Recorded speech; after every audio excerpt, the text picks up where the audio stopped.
Ils ont tué et brûlé beaucoup d'entre nous et ils nous ont expulsés de chez nous. Les avions nous ont bombardés depuis le ciel.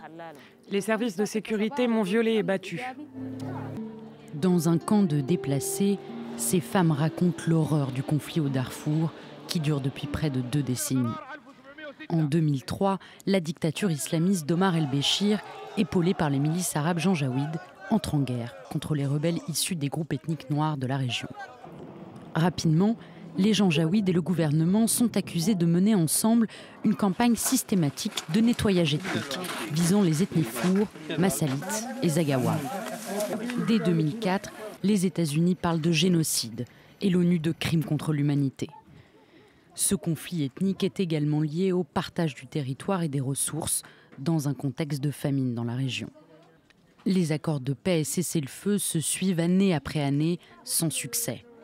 Mais en 2019, la rue chasse Omer el-Béchir du pouvoir à Khartoum. Et quelques mois plus tard, en août 2020, le nouveau gouvernement signe un accord de paix désigné comme historique avec 5 groupes de rebelles du Darfour.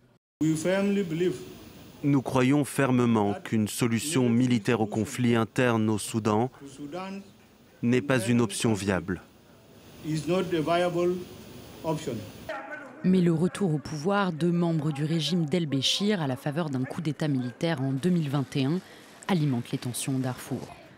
Et avec le départ des casques bleus fin 2020 et une situation humanitaire toujours dramatique dans la région, les affrontements tribaux se multiplient. Le bilan humain de la guerre au Darfour est aujourd'hui estimé à 300 000 morts et 2,5 millions de déplacés.